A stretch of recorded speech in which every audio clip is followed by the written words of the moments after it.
Here are some rules for a healthy imagination. Rule number 1. Never place into your imagination any thought that you would not want to materialize. Rule number 2. Rule number 2 is of equal importance. Never allow your imagination to be contaminated by ideas about how your life used to be. You need faith in your power to make the non-existent your reality. Just because you haven't experienced the magic of the non-existent appearing in your daily life is no reason to poison your imagination with the thoughts that got you where you are now or have been for most of your life. I can't help it, I've always been that way are statements indicating how you used your imagination in the past. Now you must be willing to change your concept of yourself, and you cannot do that by hanging on to those old ideas that once were your truths. Those truths have kept you from achieving the complete fulfillment of your dreams. Your imagination can undergo a complete overhaul. Replace the old ideas of, I've always been this way, it's my nature, it's the only thing I've ever known. Replace them with, I am God, I am capable, I am strong, I am wealthy, I am healthy, I am happy. Or use the words of Saint Germain, quote, I am the conquering presence. I command this I am presence to govern perfectly my mind, my home, my affairs, and my world, unquote. Use your imagination for the fulfillment of your God-realized and God-aligned wishes. Expand your imagination beyond the concept of yourself that limits you to ordinary consciousness. Rule number 3 is a strong reminder to you that your imagination is yours and yours alone. It is a vast, boundaryless realm within you that no one else has access to. No one can peer into your imagination and place things in there that they prefer for you, nor can they extract any ideas that are percolating in that grand imagination of yours. Your imagination is your own fertile field for growing any seedlings that you choose to plant for a future harvest. This rule advises you to never allow someone else's ideas about what is possible or impossible for you, how you should be thinking, or who you should be, or anything else to occupy your imagination. Regularly inventory the thoughts in your imagination. Notice how many of those ideas were originally suggested by well-meaning others, dating all the way back to your early childhood, up to and including today. You may have been told that you have always been a dreamer, as if this were a fault. I can speak here from experience. Family, friends, teachers, and even advisors frequently disparaged ideas that burned brightly in my imagination. I often heard comments such as, Wayne, you're such a dreamer, get real. You're never going to make it as a writer or a television performer or a movie personality. Be realistic. We know what's best for you. When I was being discharged from the Navy at the age of 22, my superiors warned me that starting college at my advanced age was loaded with uncertainty, particularly since I had no higher education experience and I would be competing with younger, recent high school graduates. Since I already had a skill as a cryptographer in the Navy, they advised me to pursue what they felt was best for me. But I had a dream. An imagination filled with the ideas of teaching and writing and speaking to large audiences.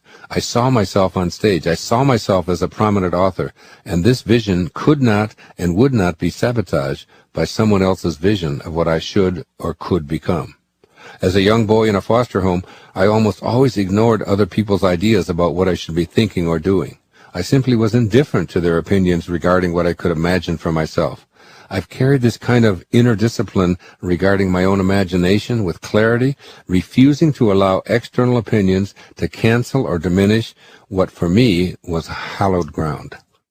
Recently, others advised me that acting in a movie was not sensible for me as a 68-year-old man with no acting experience. I once again remembered to hang the Do Not Disturb sign at the entrance to my imagination, and proceeded to take acting lessons and adopt the self-enforced regiment that allowed me to create a movie. It is a product that fills me with pride today, all because I have diligently practiced rule number 3. I urge you to watch The Shift and see what I mean. Never, and I mean never, allow anyone else's ideas of who you can or can't become to sully your dream or pollute your imagination. This is your territory. And a keep out sign is a great thing to erect at all entrances to your imagination. Generally speaking, the viewpoints of other people regarding how you should occupy your imagination involve their own self-interest.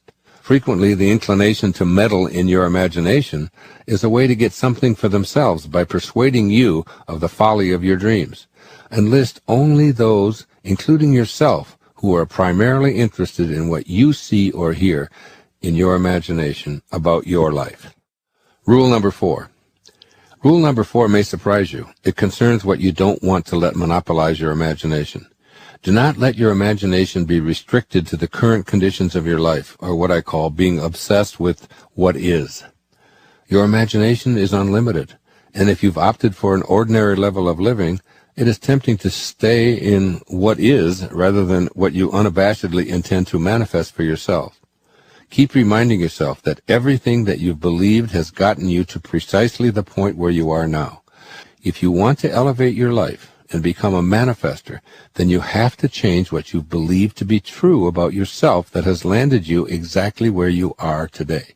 The sentiments of, this is reality, this is just the way things are, there's nothing that I can do to change it, and the like are pernicious thoughts that will taint and defile your great gift of I am that I am, which is your divine inheritance from your Creator.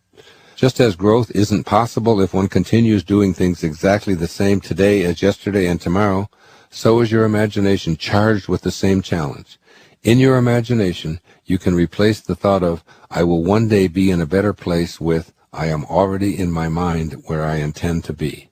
This may sound irrational because you are accustomed to evaluating your life on the basis of what your senses tell you is your reality. You can make the choice to reprogram your imagination to take you where you intend to be in the now. Creation originates in the world of spirit, or to say it differently, your imagination is the source of all that has yet to manifest for you. By staying only with what your senses tell you is your reality, you place a barrier to letting your imagination create all that you wish, all that you desire. Your imagination is unlimited. What is today is restricted by just that, what is today. Another new way of being for me is to think of yourself in terms of personal authority rather than being an authoritarian. Personal authority. A person who has authority never needs to dominate anyone else, ever. Dominating doesn't become necessary. In business, you can have authority. The people who have the most authority are the ones who listen the most, and the ones who are the most conscientious about what do other people have to say. A person in a relationship who has to dominate somebody else and has to make the other person submissive shows that they don't have authority, because they're getting their power not from within for themselves, but on the basis of who they can control. And that never lasts. That never lasts. The only thing that lasts is having inner power, if you will. Know thyself. That's what Shakespeare said. Know thyself. The more you know yourself, the more you become honest with yourself, honesty becomes just a way of life. No, I don't think the world necessarily does, but you can't run your world. You can't run your world based upon what the rest of the people in the world want or don't want. To me, honesty is like, it's a karma that goes out into the world. How people treat you in the world is their karma. How you react is yours. And when you react to it with dishonesty, that's what you're putting out into the world, dishonesty. And when you put dishonesty out into the world, that's what's going to come back to you, because what goes out is what comes back. That all, as you sow, so shall you reap. I mean, it's in every great institution that there is in the world, whether it's a religion or a philosophy or whatever. What you put out is what comes back. Whatever you plant is what you're going to get back. And the more that you put out honesty, just because it's what you are, because you are being honesty, you're not trying to be honest, you're just being honesty, then that's what will come back to you on a regular basis. And when it doesn't, you'll just see that as another test for you to pass. For me, it has become a way of life. It's called serenity instead of acquisitions. The more you try to acquire, the more you try to get, the more you try to collect in your life and evaluate yourself on the basis of that, the less serenity you're going to have. More is less. It's almost a secret of the universe. Serenity means inner peace. It means that you can find joy in every moment that you have in your life instead of always looking for it. It means that while you are driving along the countryside, and seeing, instead of saying, oh, I'm on my way to this point, that you can open your eyes and see it with new eyes. See the rolling mountains, see the grass, see the deer, see the sky.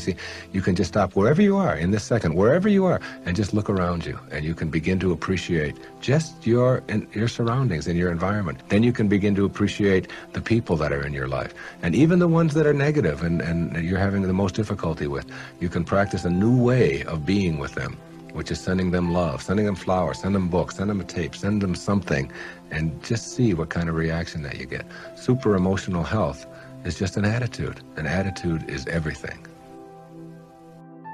And it's being personally an authority on yourself rather than authoritarian and trying to be dominating someone else or to be dominated. And serenity, which is the name of my little girl, my youngest daughter, Serena, rather than acquisitions and accumulations and trying to prove yourself that way. And when you get that serenity, which comes from the way that you think always, then you will replace all of the other junk that keeps you back here between 6 and 1 on that clock.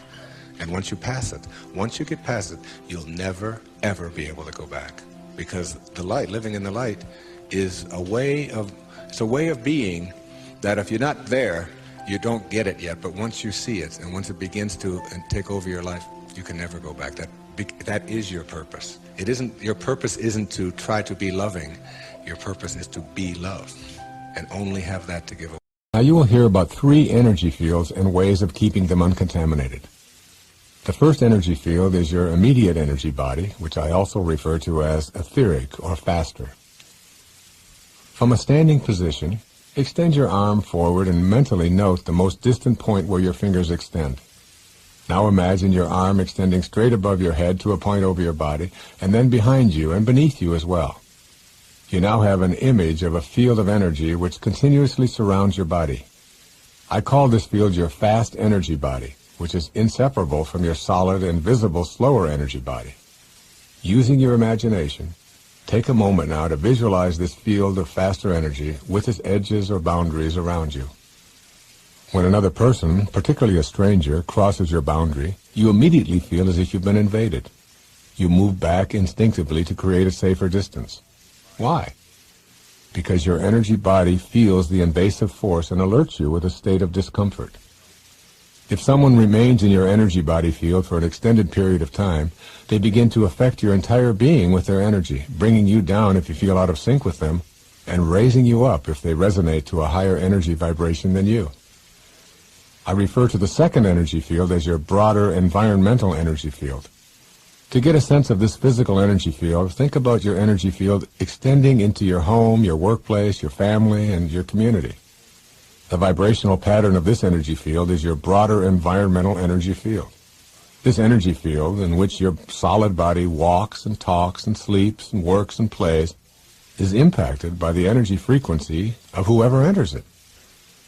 Now I want you to think of a field of energy so immense that you cannot even create imaginary boundaries for it. I call this the mind field energy. Your thoughts and the thoughts of others interact in your mind field in such a way as to raise or lower your frequency of vibration. When the thoughts and feelings of others impinge upon your mind energy field, there will be one of 2 results. Either your energy field will be increased, as is said to have happened when Buddha and Jesus entered a village. Just their presence in the village and nothing more would raise the consciousness of those around them. Or your energy field will be decreased and consequently become contaminated. The way others think and how they radiate out their thought energy can impact you. But it is not only people who impact your energy fields. Noise levels, air quality, food purity, all touch and affect your fields of energy.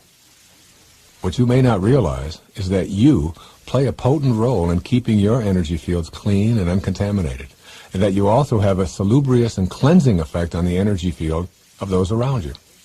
Hopefully, you will be motivated to begin implementing a new approach that will clear all of your energy fields and maintain a state of clarity, free of energy patterns that contaminate your life in any way. How do you treat this body, which is the living organism that sends out the waves of electromagnetic energy? What foods do you use to replenish and replace it with? What toxins do you absorb? How much peaceful rest do you provide for it? Do you exercise it regularly? Is your emotional state calm? Do you meditate to bring yourself into harmony with God? Your body must be loved. It is your home and must be cleansed of all junk. Your body is not your enemy. You do not need to get free of your body in order to access spiritual guidance. This perfectly functioning machine called your body knows what is needed, where it is needed, and how to prioritize those needs in times of crisis. You control this marvelously complex instrument that is your home through your thoughts. The second factor that impacts your immediate field of energy is what you allow to impact your body from without. What kinds of people do you allow into your immediate space? When you allow toxic people into your immediate energy field, you will find that your feelings of well-being diminish. You must say goodbye, albeit with unconditional love, to anyone who pollutes your life space with slowed-down energy.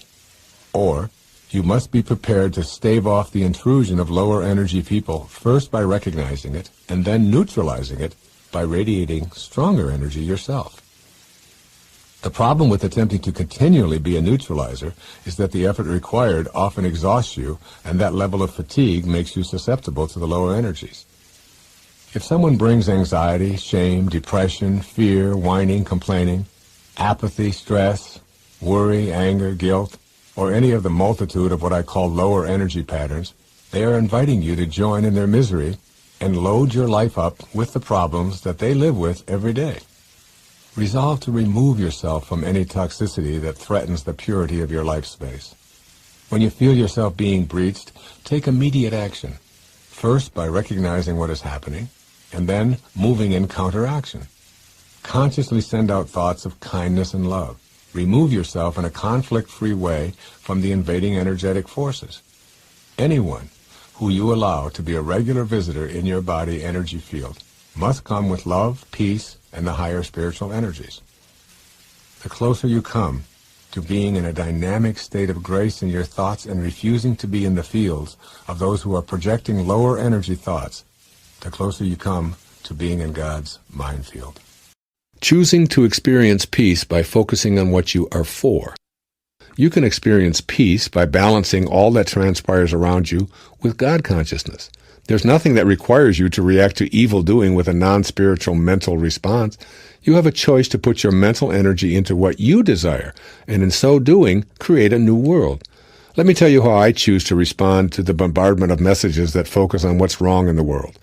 First, I remind myself that for every act of evil, there are a million acts of kindness.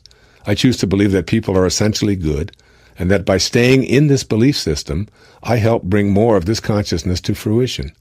When enough of us take on this notion, we'll learn to live collectively in this peaceful awareness. Secondly, I know for certain that no amount of hatred in my heart will ever bring about peace. Hatred will only contribute more to the presence of those human-made destructive energies. So I choose to place my attention on what I am for, and on my feeling good. I support peace, not war. As Albert Einstein once remarked, I am not only a pacifist, but a militant pacifist. Nothing will end war unless the people themselves refuse to go to war. Unquote. I, as a recipient of the Einstein Award from the Albert Einstein College of Medicine of Yeshiva University, would humbly add, and unless people refuse to ever think warlike thoughts. In Long Walk to Freedom, Nelson Mandela wrote, "To make peace with an enemy, one must work with that enemy, and that enemy becomes one's partner." I know that we are all partners with each other. This is how I think. And when I see footage of a world that's in disarray, because many have forgotten this, I still choose to know that we'll ultimately learn to live this way collectively. But it begins with each of us refusing to be instruments of non-peace in all of our thoughts and consequently all of our behaviors. Adolf Hitler's designated successor, Hermann Göring, is quoted in Nuremberg Diary as saying, "Why, of course the people don't want war. But after all, it's the leaders of the country who determine the policy, and it's always a simple matter to drag the people along, whether it's a democracy or a fascist dictatorship or a parliament or a communist dictatorship. Voice or no voice, the people can always be brought to the bidding of the leaders. That is easy. All you have to do is tell them that they're being attacked and denounce the pacifists for lack of patriotism and exposing the country to danger. It works the same way in any country." That was Hermann Göring. I choose not to be one of those people who are dragged along. I refuse to be brought to the bidding of any leader who attempts to convince me that my beliefs in peace make me unpatriotic. When an unidentified Pentagon official was asked why the U.S. military censored graphic footage from the Gulf War, he responded, "If we let people see that kind of thing, there would never again be any war." Well, that's my goal, to live in a world where warlike thoughts are impossible because we're placing all of our mental energy on what we are for rather than on what we hate. Former President Dwight Eisenhower, who was also a commander of the Allies in World War II, once remarked, "Every gun that is made, every warship launched, every rocket fired signifies, in the final sense, a theft from those who hunger and are not fed, those who are cold and are not clothed. This world in arms is not spending money alone. It is spending the sweat of its laborers, the genius of its scientists, the hopes of its children. This is not a way of life at all in any true sense." This is a call to get ourselves and our world in balance. Peace demands heroic thinking and a purity of conscience. Third, when I see and hear evil, I remind myself I didn't sign up to come here to be a part of hatred. While others obviously have, I'll remember to stay with the inner sense of peace that calls to me, and I'll surround those who behave in evil ways with the same light energy. I simply refuse to go to war in my thoughts. I choose to be a beacon of light for the places of darkness that are bereft of this kind of illuminating energy. Finally, as the dispatches of violence continue to come my way, I remind myself over and over again that we have a choice in how we respond to all of this. I know that by feeling hateful in response to hate, I only contribute to the presence of hatred in the world. As an ancient Chinese proverb tells us, quote, "If you decide to pursue revenge, you'd better dig 2 graves." Unquote. I know that I have a choice to see what's good about the world rather than what has gone wrong. When those communiques of violence and hatred come streaming toward me, I push the mute button or even the off button, and I recall what the Dalai Lama once said. Quote, "Compassion and love are not mere luxuries. As the source of both inner and outer peace, they are fundamental to the continued survival of our species." Unquote. Those are extremely valuable words describing our need to be in balance. I stay balanced on this dimension of being in a peaceful world by saying them over and over and over again. I now know for certain that I'm obliged to stay in a consciousness of compassion and love, not only to maintain my own balance, but to help ensure the continued survival of our species. There can be no greater calling.